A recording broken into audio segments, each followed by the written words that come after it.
All right, so the last time you saw Ellie Mae, she, for lack of a better term, was naked. Oh. Yeah, she had nothing on, no bags, no nothing. So this time, things have changed. Let's get on topic. Yeah, I know. Yeah, let's get on topic.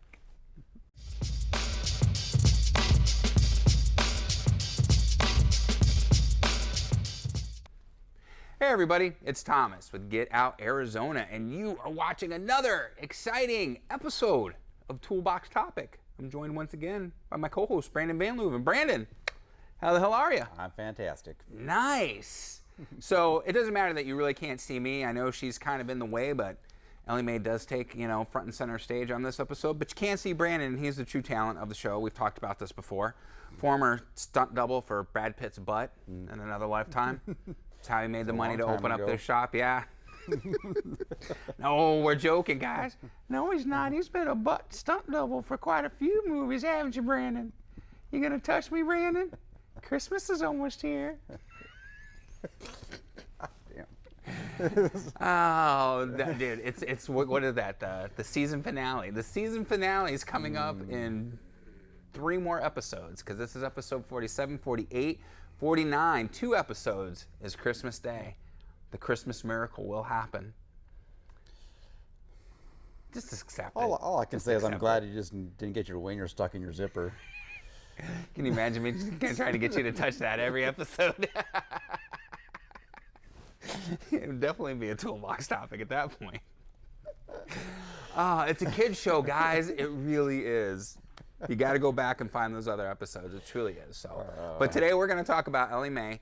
Now, if people are starting with this one, oh God, go back and watch the other ones, please. It'll be an index card up there somewhere to the catalog of toolbox topics. So when I first came in and got this from you, I actually brought Betty in for maintenance and saw this, and it was love at first sight. Love at first sight. And knew this was going to be my bike packing rig. This thing was here. We were so happy to get a bike finally. Mm-hmm. We're like, oh shit, we got a bike, and then you bought it like an hour later. It's like, oh, we don't have any bikes anymore. Well, and it happens that way sometimes. You walk into a casino in Vegas, you see the hooker that you want, you might as well get it, before someone else snatches up that beauty. Yeah. Might as well be you. So Ellie Mae had absolutely nothing on her. We had talked about some of the stuff we wanted to do, and here we are a couple, 2-3 months later.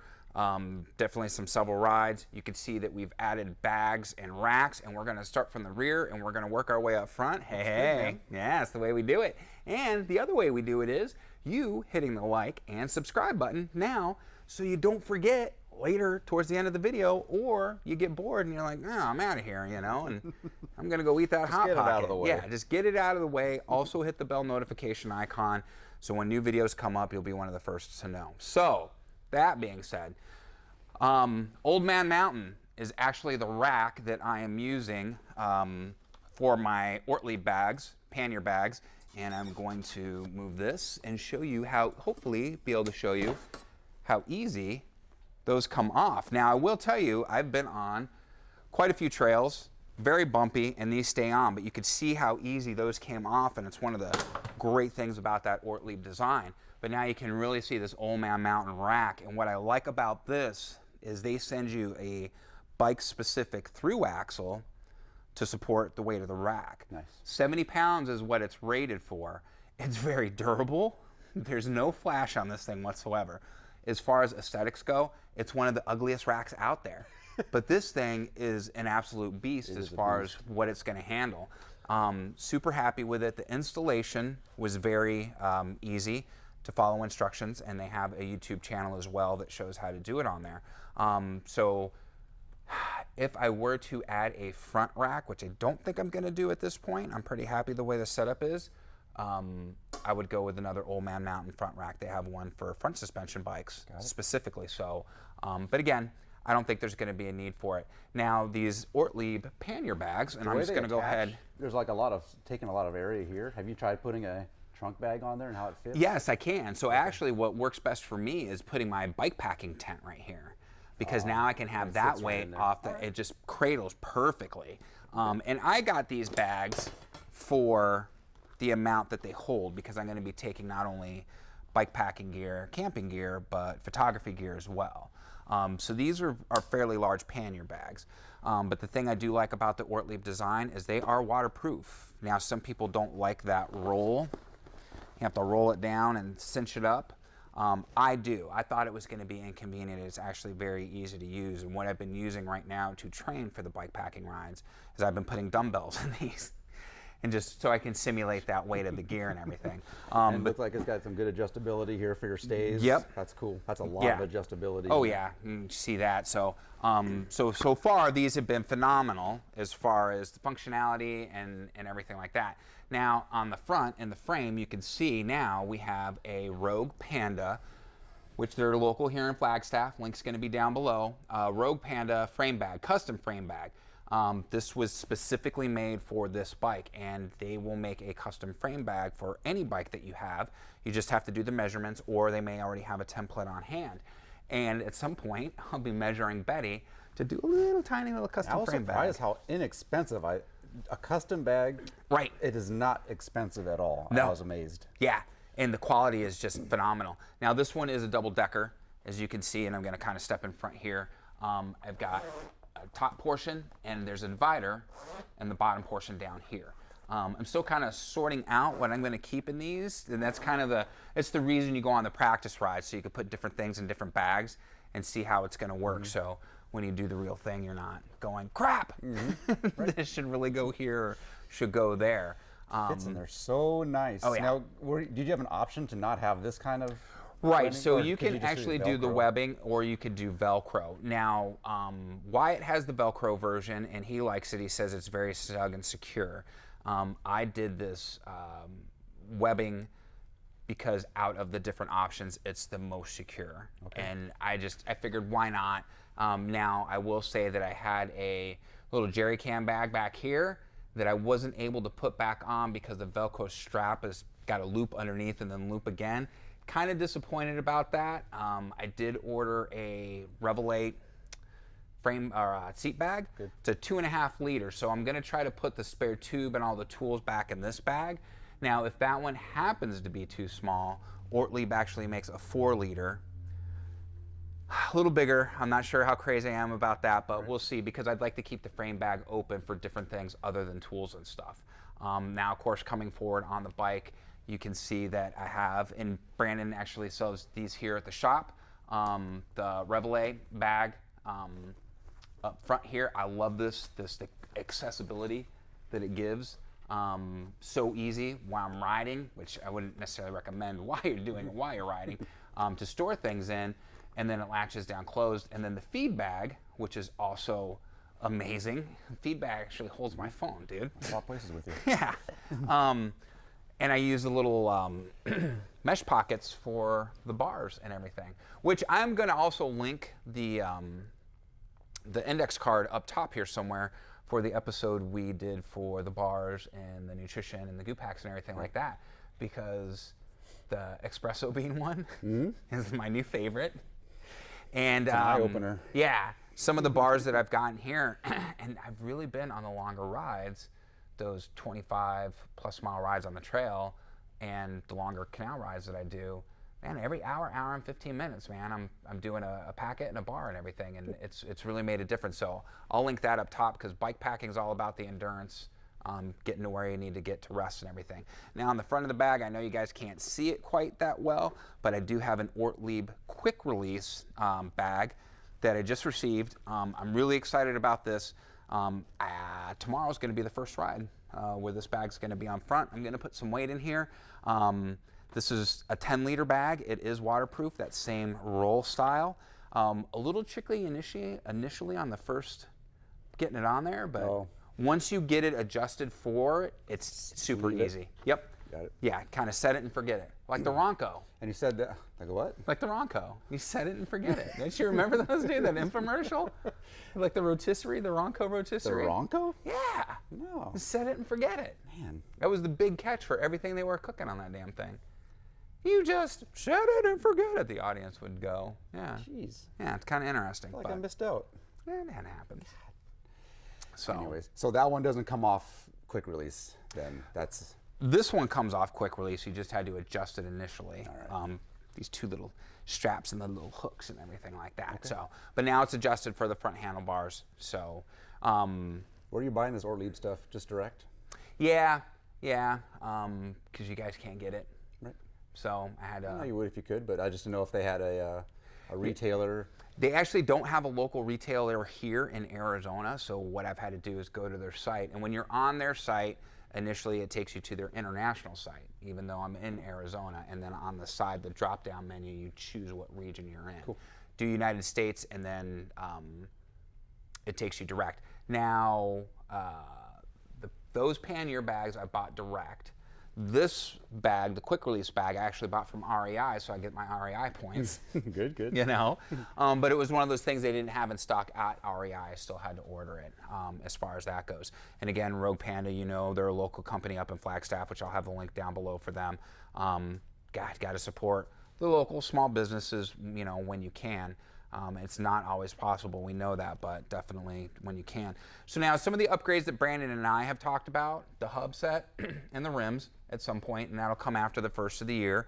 You guys are probably seeing this episode. It's the second Saturday in December, so like the 16th or something like that. I don't know.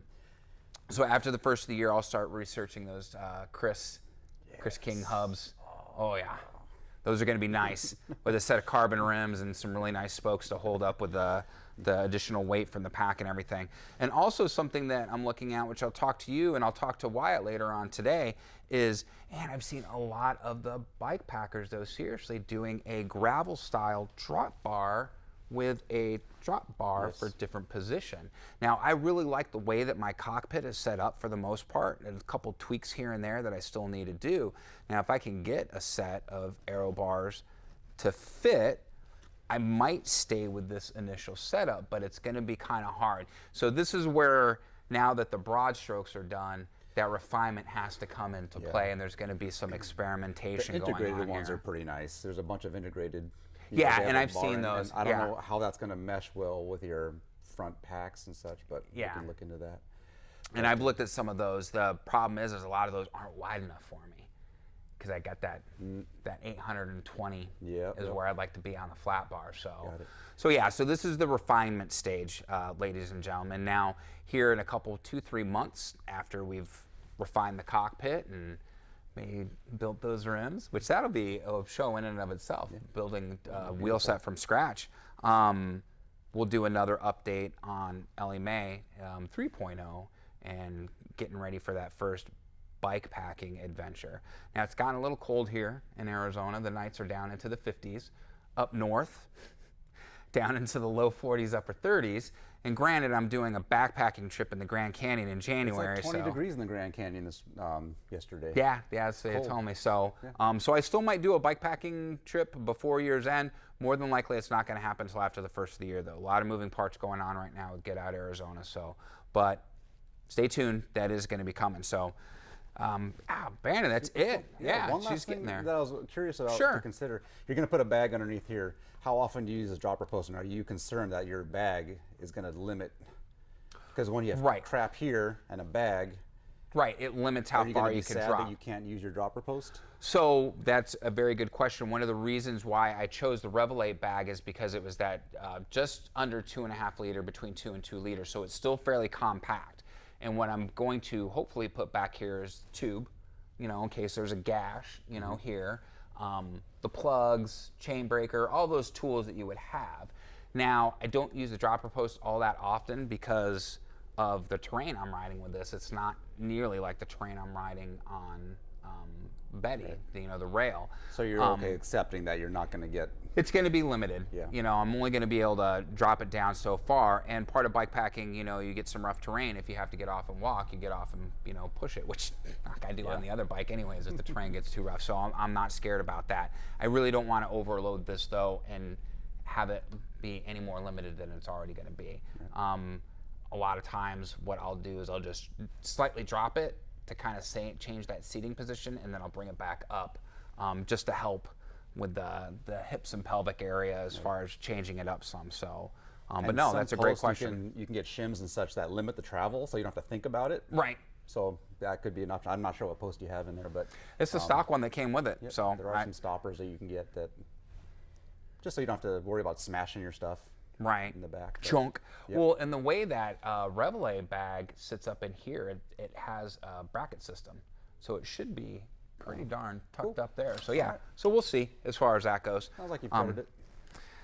You know, dude, I'm a nerd. I'm that research nerd, man. Again, takes me forever, but once I pull the trigger, I'm good. Except for with this. This was love at first sight, dude. Yep. And I'm glad it rides well under load. Yeah. Salsas, dude, it's an amazing bike. Gotta love Salsas. Yeah, no, it really, really is. Couldn't be happier. So, all right, guys. So that is going to do it for today's episode of Toolbox Topic, Ellie Mae version 2.0.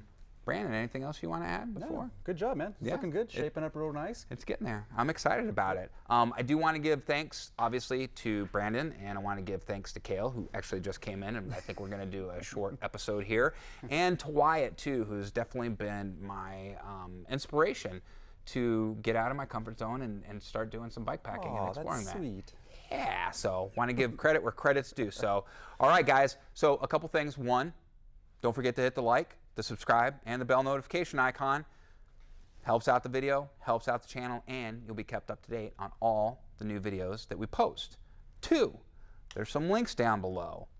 Two of them are going to be for the stores. One's going to be to Trek Bicycle Store of West Phoenix. So if you have any questions about the Salsa Timberjack, you can leave them down in the comments below, or you can call Brandon or any of the guys at the shop for that matter, and they'll be more than happy to assist you. And there's going to be a link for Copper State Bike and Hike. So if you're looking to rent or demo a mountain bike, or a road bike for that matter, you can give them a call, set up a reservation that includes a bike rack, because they have bike racks too, and you can have a whole lot of fun during the week or on the weekend as you're trying to figure out what bike you want to go with.